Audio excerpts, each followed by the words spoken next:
To the new video and आज हम पढ़ने वाले हैं morphological identification and significance of the different kind of WBC cell. तो यहाँ पर हम बेसिकली क्या पढ़ने वाले हैं, डब्ल्यूबीसी का जो डिफरेंट 5 टाइप के सेल्स हैं उसके बारे में डिटेल में स्टडी करेंगे। एंड इसके प्रीवियस वाले वीडियो में हमने पढ़े थे how to do a smear and उसे हम कैसे स्टेन करते हैं एंड उसे माइक्रोस्कोप में कैसे देखते हैं। तो बेसिकली हम यहाँ पर देखेंगे माइक्रोस्कोप में डिफरेंट टाइप की जो डब्ल्यूबीसी सेल होती है वो कैसे दिखाई देती है and their clinical significance as well. तो पहले हम स्टार्ट करते हैं विद द न्यूट्रोफिल, जो कि ऐसा दिखाई देता है एंड इसका जो डायमीटर होता है वो 12 से लेकर 15 माइक्रोमीटर तक। एंड न्यूक्लियस 2 to 5 लोब की होती है which is contain chromatin. And जो साइटोप्लाज्म है वो पिंक और वायलेट ग्रैनुअल्स कंटेन करेगा। एंड नॉर्मल काउंट इसका है 40 to 75% की, जिसका एब्सोल्यूट काउंट होता है 2000 से लेकर 7500। इससे ज़्यादा हुई तो न्यूट्रोफिलिया एंड इससे कम हुई तो neutropenia. Then 3 lobe neutrophil is most abundant. तो 3 लोब की जो न्यूट्रोफिल है, जैसे कि यहाँ पर आप देख सकते हो, तो ये जो न्यूट्रोफिल है इस टाइप के न्यूट्रोफिल मोस्ट अबेंडेंटली पाए जाते हैं ब्लड स्ट्रीम में, क्योंकि ये एडल्ट मेचर न्यूट्रोफिल होते हैं। देन इसका फंक्शन की अगर बात करें तो it helps in the phagocytosis of the bacteria and dead cells. तो ये फागोसाइटोसिस में हेल्प करता है जबकि हमारे बॉडी में एंटीजन एंटीबॉडी रिएक्शन होता है एंड जो सेल डेब्रिज वगैरह waste as a waste product release होता है इसको ये एनगल्फ कर देता है एंड जो बैक्टीरियल सेल्स जो होते हैं उसको भी एनगल्फ कर लेता है। देन एडिशनल कुछ पढ़ लेते हैं, जैसे कि अर्नेथ काउंट। अर्नेथ काउंट बहुत सारे बुक्स में दिया गया है एंड बहुत सारे बुक्स में नहीं भी है, तो इसलिए मैं यहाँ पर डिस्क्राइब करने वाला हूँ उसको। तो अर्नेथ काउंट काफ़ी बार पूछी जाती है एग्जाम में। So it is nothing but distribution of neutrophil based on their lobes in the nucleus. मतलब न्यूट्रोफिल में जो लोब्स होते हैं तो उसके लोब के अकॉर्डिंग हम उसको काउंट करेंगे कि कितने लोब वाला न्यूट्रोफिल प्रेजेंट है। तो इसका मेन क्लिनिकल सिग्निफिकेंस क्या होता है, जब हमारा बोन मैरो फंक्शन को चेक करना होता है तब हम इसको यूज करते हैं। And if nucleus is unlobed, nucleus में अगर कोई लोब प्रेजेंट नहीं है तो इसका मतलब यह है कि it is a immature neutrophil. And if number of lobe is 5, अगर 5 लोब वाला न्यूट्रोफिल है तो it is mean that it is a fully matured neutrophil which will lysis very soon, जो कि लाइसिस हो जाएगा वेरी सुन, बहुत ही जल्द। By the help of Arneth count we know the status of bone marrow function. Bone marrow function को हम detect करते हैं, तो कैसे करते हैं वो यहाँ पर हम देख लेते हैं। फॉर एग्जाम्पल, इफ अनलोप न्यूट्रोफिल अगर हाई हो गया इन द ब्लड स्ट्रीम तो इसका सीधा मतलब ये है कि आपका जो बोन मैरो है ये वो रैपिडली फंक्शन कर रहा है। तो रैपिडली फंक्शन करने से होता क्या है कि जो न्यूट्रोफिल बनता है नॉर्मली प्रोसेस से वो डिस्टर्ब हो जाता है एंड वो हाई अमाउंट में बनना शुरू हो जाता है, जिसकी वजह से इमेच्योर जो न्यूट्रोफिल है वो ब्लड में अवेलेबल हो जाता है, जो कि हम पेरिफेरल ब्लड स्मेयर में देखते हैं। एंड ये जो है ये ल्यूकेमिया के केस में अक्सर देखा जाता है। Leukemia is a condition where your WBC count will be more than 50,000 always. तो leukemia and another word is there leukocytosis. तो ल्यूकोसाइटोसिस मतलब आप पढ़े होंगे कि मोर देन 10,000 11,000 डब्ल्यूबीसी को ल्यूकोसाइटोसिस नॉर्मल लेवल से अगर ज़्यादा हुई तो। बट ल्यूकेमिया के केस में डिफरेंट है, 50,000 के अबव होनी चाहिए तभी इसको ल्यूकेमिया कह सकते हैं। देन अनदर केस देख लेते हैं, if 5 lobe neutrophil is high. अगर 5 लोब वाला न्यूट्रोफिल अगर हाई हुआ तो इसका सीधा मतलब ये है कि बोन मैरो डिप्रेस्ड है, बोन मैरो फंक्शन ठीक से नहीं हो पा रहा, जिसकी वजह से न्यूट्रोफिल बन तो रहा है बोन मैरो के अंदर बट ये रिलीज आउट नहीं हो पा रहा है। ये जो न्यूट्रोफिल है ये बोन मैरो के अंदर ही मैच्योर हो रहा है एंड मैच्योर होकर ये 5 लोब में कन्वर्ट हो रहा है एंड धीरे धीरे करके ये ब्लड स्ट्रीम में आ रहा है। देन क्लिनिकल सिग्निफिकेंस की अगर बात करें तो न्यूट्रोफिलिया एंड न्यूट्रोपेनिया, जैसे कि हम जानते हैं कि नॉर्मल रेंज से अगर ज़्यादा हुई तो न्यूट्रोफिलिया एंड नॉर्मल रेंज से अगर बहुत ही कम हो गया तो ये न्यूट्रोपेनिया। तो न्यूट्रोफिल की जो कॉन्सेंट्रेशन है वो ज़्यादा हो जाती है in case of bacterial infection, जैसे कि acute tonsillitis and appendicitis. And neutropenia in case of bone marrow depression में हम देखते हैं, ऑफकोर्स क्योंकि जो डब्ल्यूबीसी की जो कॉन्सेंट्रेशन है वो ठीक से अवेलेबल नहीं हो पाएगा because of depression of bone marrow.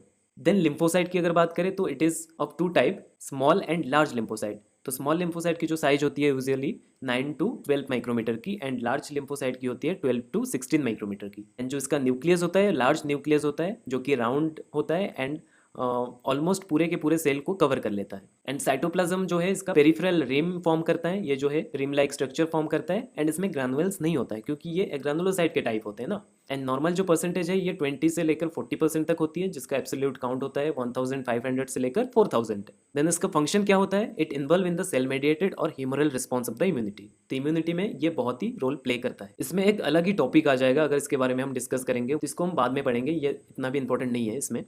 Then functioning की अगर बात करें तो it involve in the cell mediated और humoral response of the immunity. जैसे कि हमें पता है कि lymphocyte most of the time immune cell के नाम से भी जाना जाता है क्योंकि ये इम्यूनिटी में हेल्प करती है। तो इसका जो फंक्शनिंग है प्रॉपरली कैसे काम करता है इम्यूनिटी में, ये सब समझने के लिए और एक टॉपिक चाहिए, तो इसको हम बाद में डिस्कस कर लेंगे, अभी ये इतना ज़्यादा इंपॉर्टेंट नहीं है। बस इतना जान लीजिए कि helps in the immunity. Then clinical significance की अगर बात करें तो लिम्फोपेनिया एंड लिम्फोसाइटोसिस। तो lymphopenia in case of when below 1500 lymphocyte per microlitre and more than 4000 microlitre अगर हुआ तो लिम्फोसाइटोसिस। लिम्फोपेनिया किस केस में देखते हैं? एक्यूट इन्फेक्शन जैसे कि pertussis and viral hepatitis, and chronic infection जैसे कि tuberculosis and syphilis, and brucellosis में भी दिखाई देता है, एंड हेमाटोपोइटिक डिसऑर्डर में भी दिखाई देता है। देन देखते हैं monocyte which is kidney shape और हॉर्शू शेप। तो इसका जो शेप होता है नॉर्मली ये किडनी शेप की होती है, किडनी टाइप की शेप होती है, एंड हॉर्शू शेप भी होती है। देन इसका जो डायमीटर होता है ये 12 से लेकर 20 माइक्रोमीटर होती है, एंड न्यूक्लियस जो है लार्ज लोब्ड होती है, 2 लोब होते हैं इसमें largely, and which is fine chromatin, chromatin भी इसके अंदर फाइनली क्रोमाटिन होते हैं। एंड इसका जो साइटोप्लाज्म है इसके अंदर ये है तो एग्रानुलोसाइट, बट फिर भी इसके अंदर फाइन ग्रानुअल्स कभी कभी रहता है। नॉर्मल इसका जो परसेंटेज है ये 2 से 10% के बीच में होती है, एंड एब्सोल्यूट काउंट 200 से लेकर 800। फंक्शन की अगर बात करें तो for innate immunity it helps in the role of both inflammatory and anti inflammatory process that takes place during the immune response. तो इम्यून रिस्पॉन्स के चलते जो inflammatory and anti inflammatory response observe होता है तो इसमें इसका रोल होता है। बेसिकली ये भी इम्यूनिटी में हेल्प करती है। देन क्लिनिकल सिग्निफिकेंस में अगर मोर देन 800 इसका नंबर हुआ तो मोनोसाइटोसिस।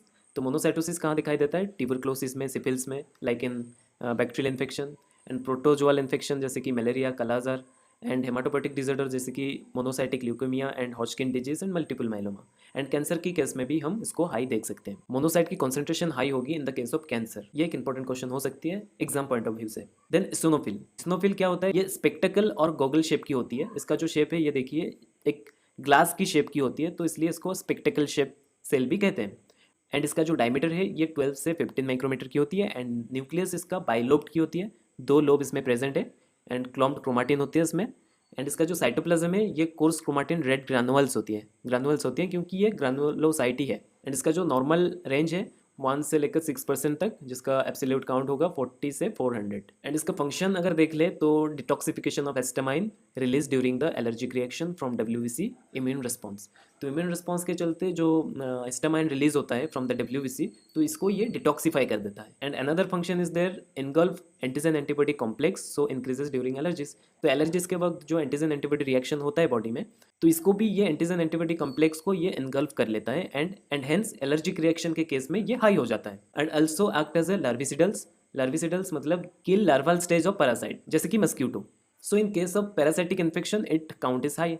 तो पैरासिटिक इन्फेक्शन में इसका काउंट जो है वो हाई होता है यूजुअली। देन क्लिनिकल सिग्निफिकेंस की अगर बात करें तो स्टेनोफिलिया इन केस ऑफ 400 से अगर ज़्यादा हुई तो, एंड ये जो है स्टेनोफिलिया एलर्जिक डिसऑर्डर में देख सकते हैं जैसे कि ब्रोंकियल अस्थमा या फिर urticaria, high fever, drug hypersensitivity.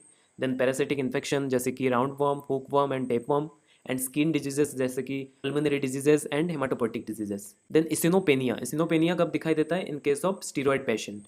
जो लोग स्टीरॉयड एडमिनिस्टर करते हैं अपने बॉडी में उनमें स्नोफिलिया के कंडीशन दिखाई देता है। स्नोफिल के जो काउंट है बहुत ही कम होता है। देन एट लास्ट बेसोफिल की जो शेप होती है वो एस शेप की होती है। इसका जो न्यूक्लियस है बाइलोब की होती है बट एस शेप की होती है, एंड इसका जो डायमीटर है 12 से लेकर 15 माइक्रोमीटर तक, and nucleus is bilobed, chromatin is present, and cytoplasm जो है लार्ज कोर्स पर्पलिश ग्रैनुअल्स इसमें प्रेजेंट होगा क्योंकि ये ग्रैनुलोसाइट की टाइप है।